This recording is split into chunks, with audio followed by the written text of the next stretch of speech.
All right, good morning. It's Thursday, and we've got a total win. We have got an absolute total win. Before we get started, I want you to go ahead and share this video. Go. Let's see if we can get some butts in this live stream, because I'm not just going to detail what is the total win for the week, and this might be the total win for the century. But we're going to dig into the real significance of it, because it's not just that Donald Trump won't stop winning. Okay, Donald Trump was nominated for the Nobel Peace Prize.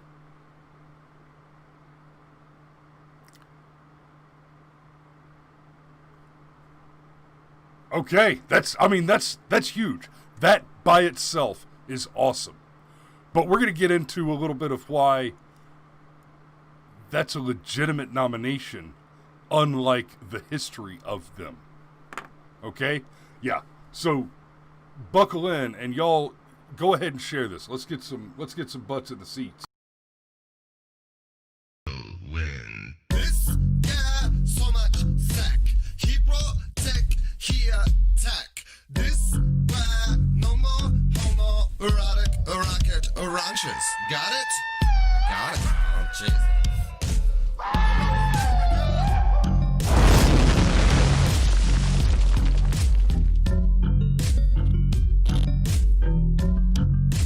So much wang.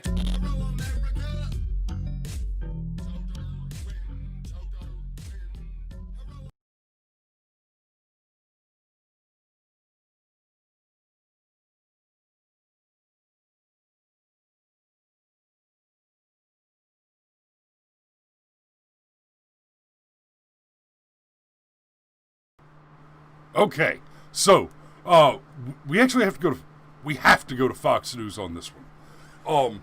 There are some articles appearing in other media platforms now, apart from Fox News. But for the first 24 hours, once this news broke, only Fox News in the U.S. was reporting at all that the nomination had occurred. Right? I'm going to adjust that frame just a little bit. I hate to do that live, but boom, that's much better. So, I normally try to stay away from using Fox News as the source because, well, Fox News is pretty mainstream, but the fact of the matter is they were just about the only outlet in the United States that reported on it at all. There have been some more reports, and it's pretty clear that what happened is the news broke, Fox News reported on it, and the rest of the media apparatus said, hold on, how can we spin this as a negative? Okay, so first we'll take a quick look at the Fox News article. Trump nominated for Nobel Peace Prize by Norwegian official citing Israel-UAE peace deal. That is a fantastic headline. Why is that a fantastic headline? No editorializing. It is a simple statement of the immediate facts. Trump nominated for Nobel Peace Prize by Norwegian official. There's no opinion there. That is a pure fact statement. A Norwegian official, without saying anything about who the official is, right?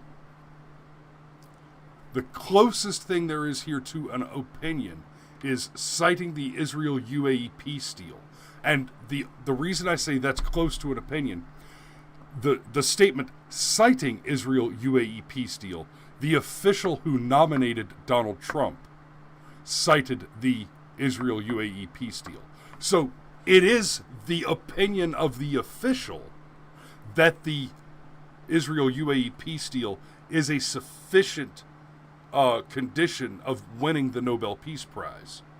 But it is not the opinion of John Decker that the official cited that as his reason.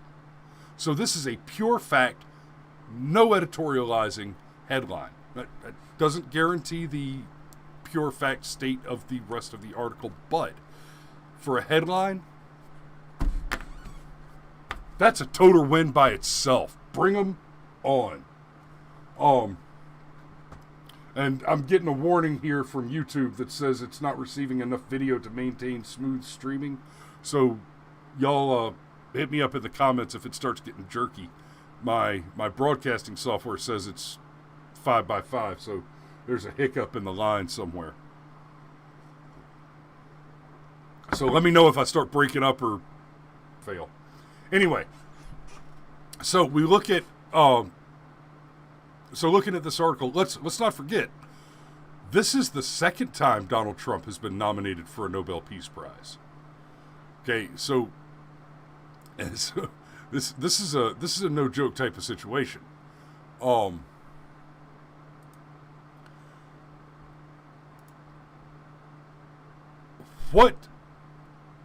What the hell? Okay.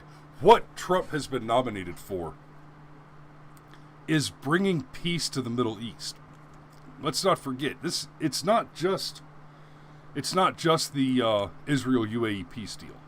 He's also brokered a few other peace deals in the Middle East, and that's all going very well.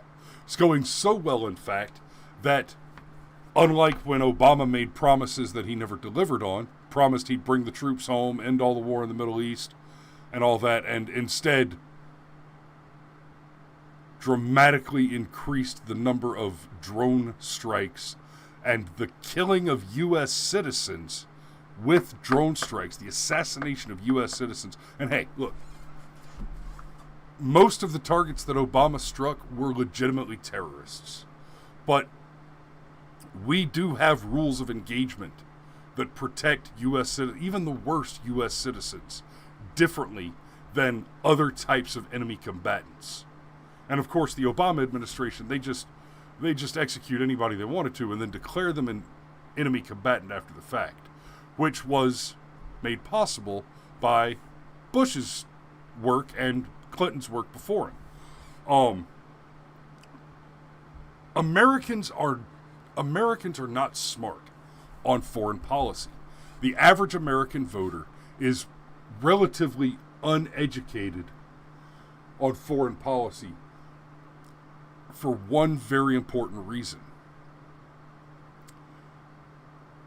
For at least 3 decades, there has not been a substantial difference between Democrats and Republicans on foreign policy. They have been pro-war.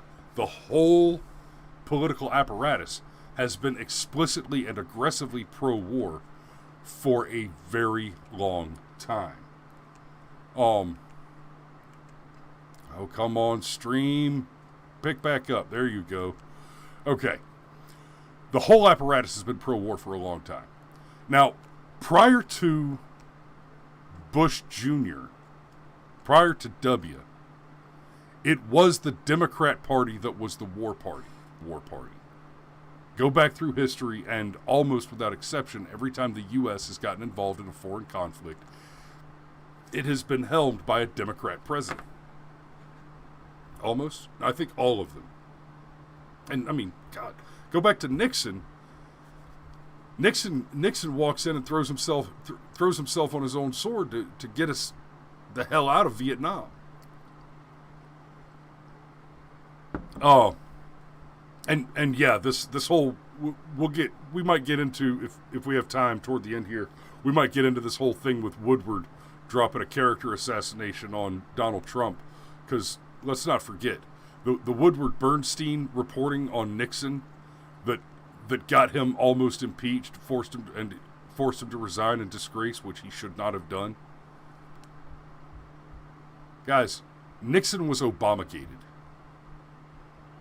Democrats were conducting illegal surveillance exercises against their Republican counterparts as part of an election strategy. And Nixon got in trouble for lying about a couple of Republican operatives attempting to uncover that corruption and criminality. If y'all think Nixon was a bad guy, y'all need to go and study up on Watergate. That was a political hit job. It was a political assassination that one politician made a big mistake in. And yes, what he did was wrong. What he did was criminal. But there is a hell of a lot of context there. And Woodward and Bernstein should be considered to be active agents of the political propaganda machine. We'll get back to... That's another show. So, this is Donald Trump's second nomination for the Nobel Prize. And that's... Hell, that's saying a hell of a lot. Even if he doesn't win it. Which, let's be real, the Nobel Peace Prize is... I mean, it's like the Oscars. You can't win it if you're not some part of the alphabet people. So Donald Trump is not sufficiently victim to win the Nobel Peace Prize. Barack Obama, however, was. Funny story. The New York. This is from the New York Post. Why Obama got a Nobel Peace Prize for nothing, and Trump never will for anything. Check that date. This is a year ago. Not quite, but this is nearly a year ago. And the morning the prize was announced, his staff investigated whether anyone had failed to travel to the Oslo to receive their prize. Apparently, Obama tried to wriggle out of it, and I don't know how much I believe that. I suspect it's more true. It is more correct to say that Obama virtue signaled that he was going to try to wriggle out of it because, I mean, we're talking about Barack Obama. Virtue signaling was practically his party platform. But even, setting aside the mere fact that Obama never did anything which was worthy to earn a Nobel Peace Prize, and that opinion statement is based on that it's called the Nobel Peace Prize. Obama's death toll was outrageous. So setting aside the fact that, in my opinion, he never earned a Peace Prize, but was awarded one.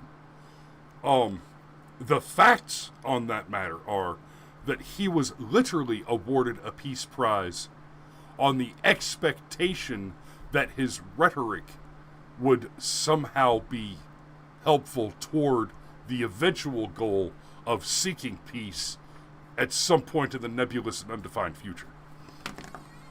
He never did anything to earn it. That's also true of Jimmy Carter's Nobel Peace Prize. Now, in fairness, like Steve Rodemeyer said yesterday, Carter has done things since he was the president which are probably worth a Peace Prize, but not while he was the president and not before he earned the Nobel, right? And you can go back and look at the awardees. Like one of the recent awardees of the Nobel Peace Prize was the European Union. So the prize is bullcrap. The prize is garbage. It's been stripped of any legitimacy that it had over the living memory. Now that is not to say that there have not been legitimate awardees of the Peace Prize. But the fact of the matter is that by and large, the Peace Prize is just a ribbon of approval that's placed on objects to say this is a tolerable socialist message. This is a tolerable socialist object. This is an admirable communist. This fits with the ideals of communizing globalism. Can't say that for Donald Trump.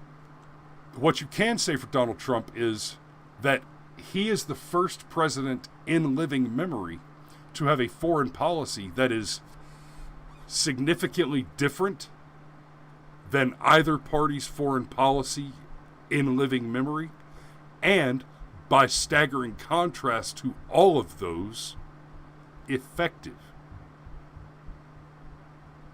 Right?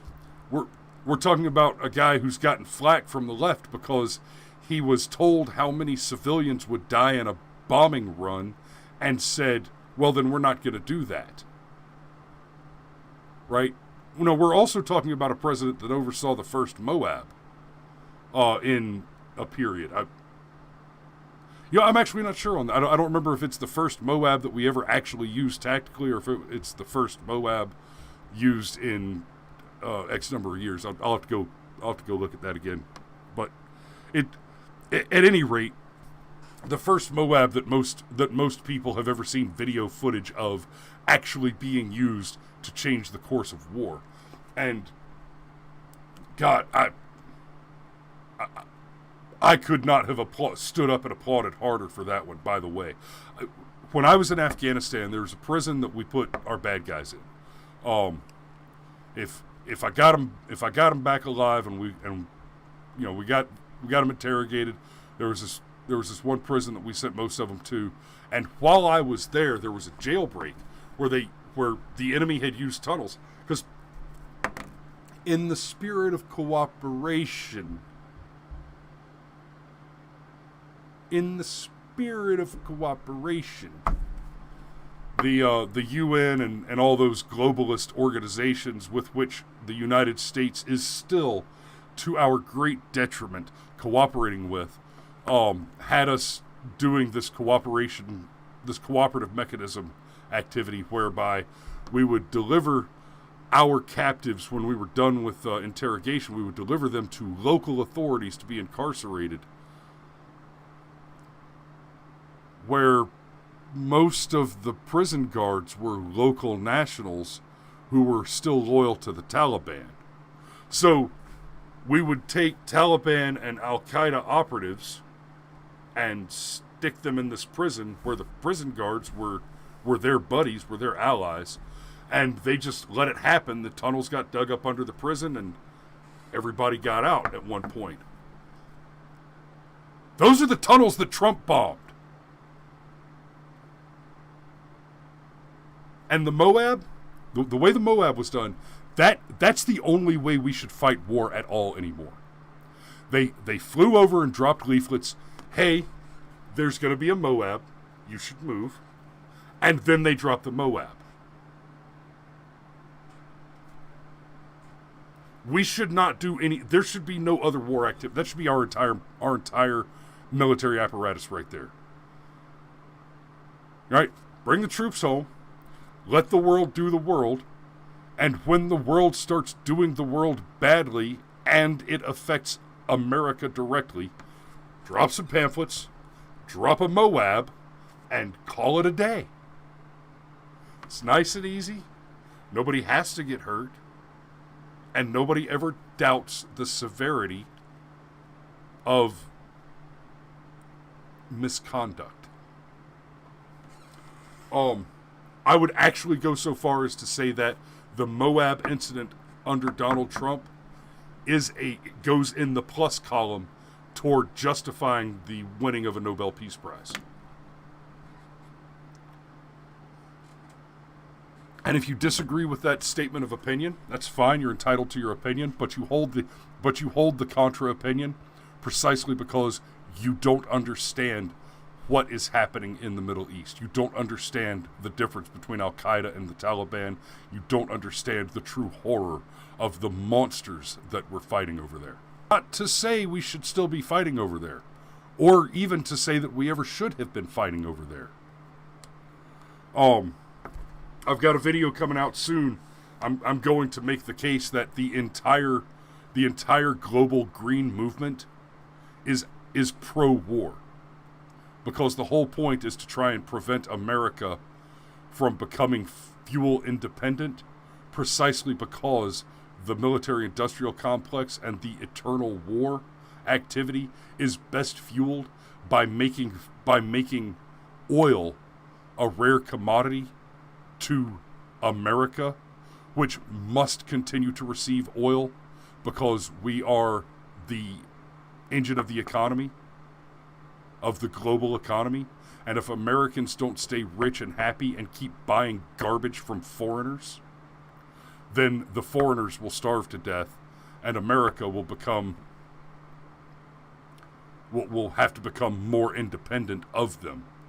So yeah, the whole green movement is a pro-war movement.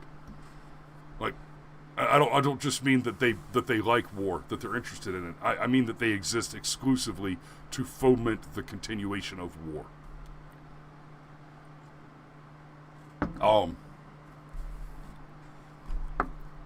And yes, Zaluska, the Moab was extra nice. The Moab is so nice we should have dropped it twice. So, Obama didn't deserve the Nobel Peace Prize, and neither did dozens of other people who have won it. So here's the real total win. It's not just that Donald Trump absolutely deserves a Nobel Peace Prize for bringing peace to the Middle East, among other accomplishments. If Donald Trump wins the Nobel Peace Prize next year, that restores some modicum of legitimacy to the prize itself. That could very well make the prize a legitimate honor for future recipients. Because it will mean that at some point, if Donald Trump wins it next year, then whoever wins it after him gets to know that at some point they started giving this award to people who made global peace progress, who actually advanced the cause of peace in our time, and not just to rubber stamp communist propaganda articles like Barack Obama. I mean, the man's a walking Marx bust. So, how's the rest of the country reporting on Donald Trump? Far-right Norwegian politician nominates Trump for the Nobel Peace Prize. Okay. Let's assume for a moment that it is true that the nominator is a far-right Norwegian politician. Right? Let's assume for a moment that that is a factual statement. Unless you're trying to influence my opinion on the legitimacy of the nomination, what value does that editorial comment add to the statement Donald Trump nominated for Nobel Peace Prize? So, this Fox News, nominated for Nobel Peace Prize by Norwegian official citing Israel-UAE peace deal. 3 distinct facts. No editorializing, no opinion, just the facts, ma'am. And then you get over to CBS News.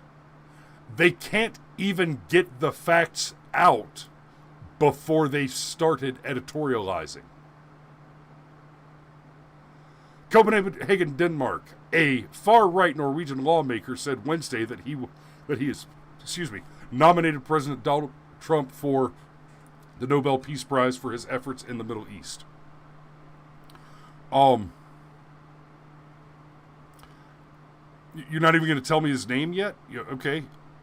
I mean, yeah, it's right here in the next statement, in the next paragraph. But come on.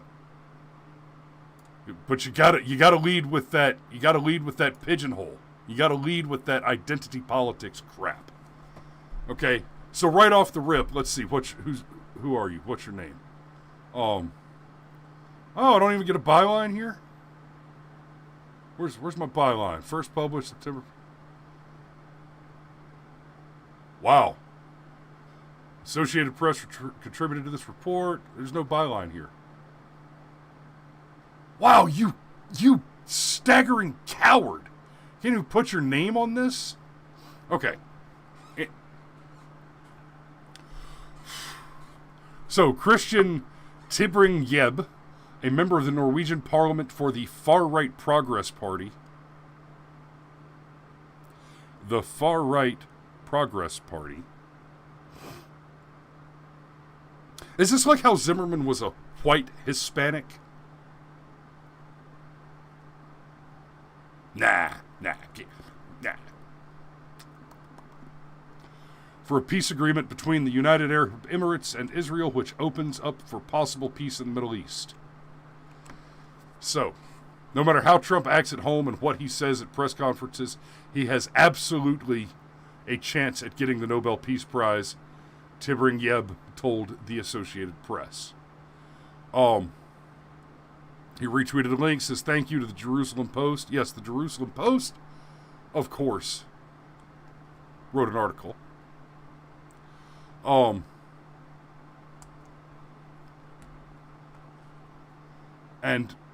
And yeah, so this guy was also one of the ones that attempted to nominate Donald Trump for his efforts to bring reconciliation between North and South Korea. That's a big deal. Right? Reconciliation between North and South Korea? That's a huge deal. Now, we're not there yet, but Trump had the great big brass sack to walk without security across the demilitarized zone and shake hands with Kim Jong-un. Oh, he's cozying up to dictators. Look, you can deal with them and try to come to an understanding and sort your shit out, or you can bomb them and just blow them to kingdom come. These are the things you can do with dictators. But guys,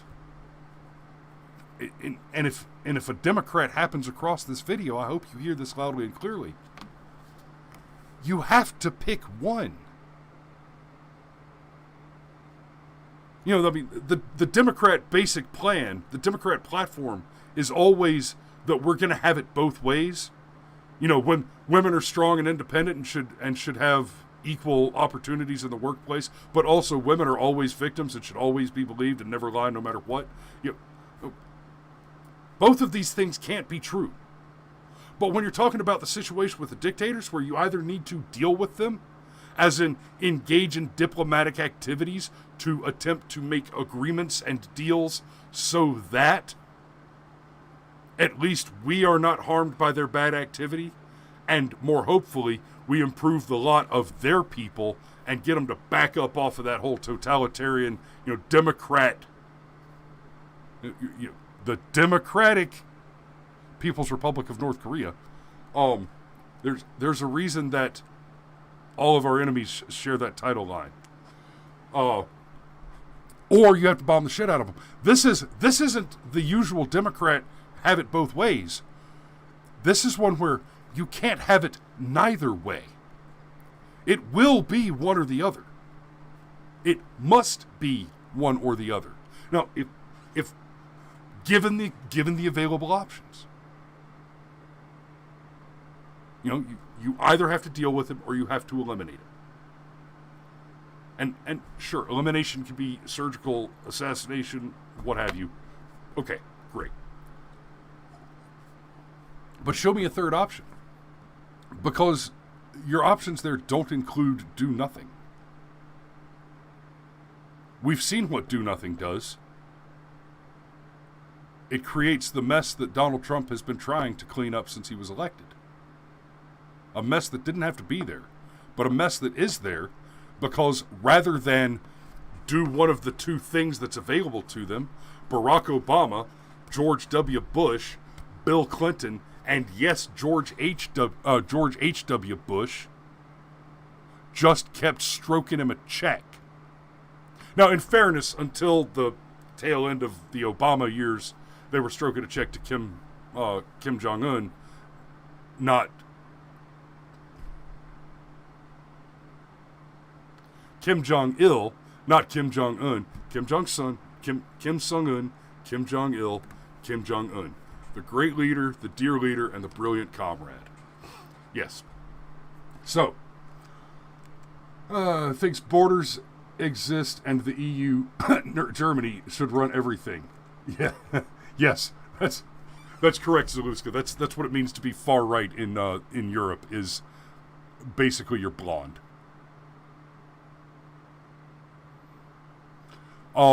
So this is a total win. Let's see. We've covered that Trump has been nominated. He probably won't win because it's highly politicized. why he was nominated, why he should win, why Obama should not have won, and why this is a total win, namely that Donald Trump absolutely deserves this award, and the awarding of the Nobel Peace Prize to Donald Trump restores legitimacy to the prize itself as a prize, generally. So, I got a bwahaha out of Steve Rodemeyer. I appreciate it, brother. Love you. Okay. I think I'm going to go ahead and wrap it there. Been a half hour. That's probably good for this morning. I got a couple of more produced videos that have been doing much better. Have been getting a lot more views. So let me talk very candidly with you about that for a moment. We've been doing this show for nearly 6 years. We've been going live almost every morning. The regular show schedule is the live show every morning, basically when I get to it. And originally that was because I was going to the gym early in the morning, and I would just go live as soon as I had gotten home and change my shirt, if I took time to change my shirt then. And then more recently, it's been that I've been working late nights. Cameron's had some stuff going on, so he hadn't been able to do the show in about a week. It's been 2 weeks? Anyway, we've taken a day off here and there, and we've taken a week off here and there, but we've been doing the everyday live show for a little over a year now. Is that right? Has it been 2 years? No, a year. It's been a hot damn. It's been a year. And over that period, when we were first doing the show, we've always been a live show. And in the beginning, we did these multiple talking head shows. It would be me and John Byrne and Cameron Anderson and Steve Rodemeyer and Cade Robinson and we had about Rod Purvis. We had about a dozen people who would kind of move in and out, and we'd average 4 or 5 of them at a time per show. We even had some of our loyal viewers come on the show as guest hosts a few times and did interviews with them. And all that was a lot of fun. And we ended up with good shows out of it. But our climb to 100 subscribers was a brutal slog we hit 100 subscribers after, it took us 4 years to get to 100. 4.5 years.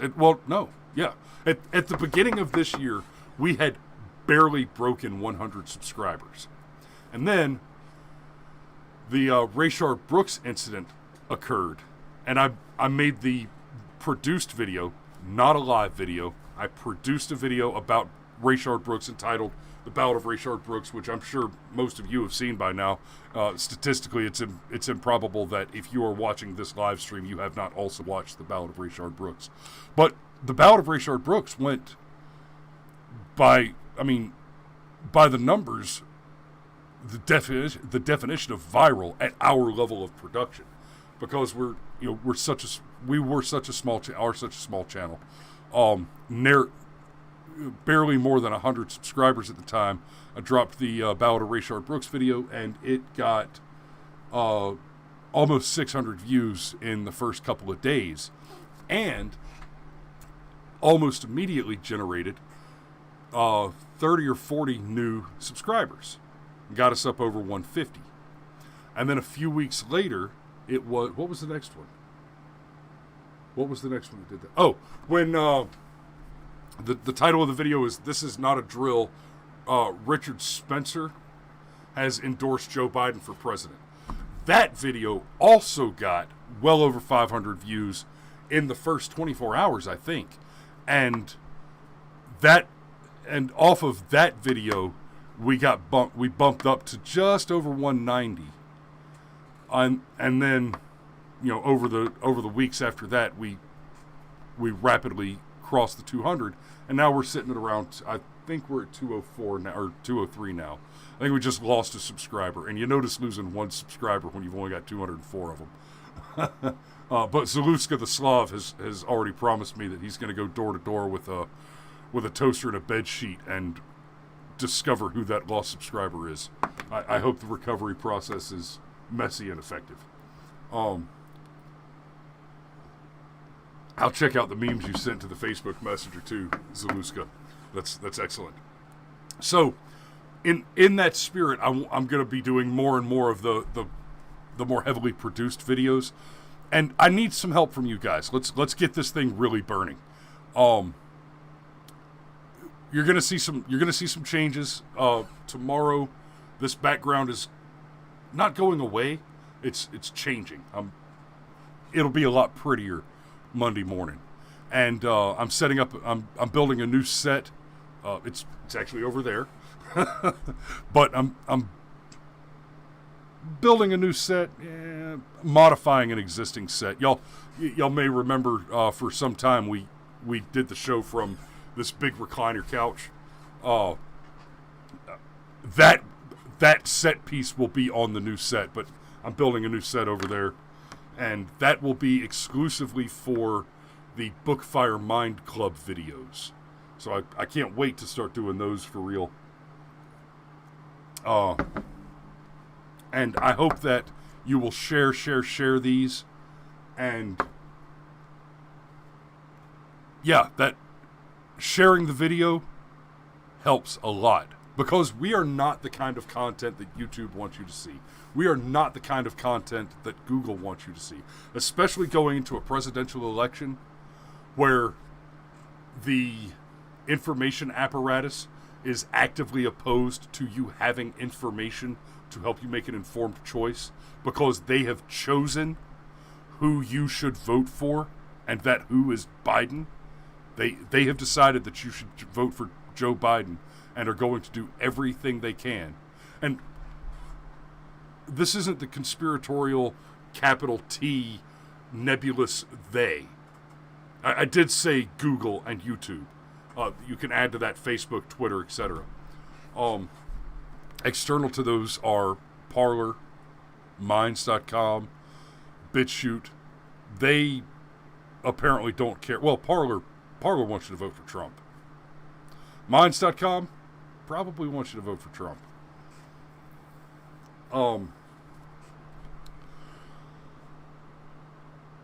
But the major platforms where we need to grow so that we can bring up the revenue into this show and start, bring on a few more people, start expanding the productions, doing more. I would love to be able to do more things like the SpaghettiOs films, more fake commercials like Tri-Space and Horse Cheese, a little more variety show thing going on. So I know I've said it several times now. Like, share, subscribe, and let's. I want to be over 1,000 subscribers by the end of the year, and I think we can do it if you guys help me do it. Apart from that, it's Thursday. I can't wait to see you tomorrow. Thanks for watching. We love you. Y'all be safe out there, and it's time to go to work.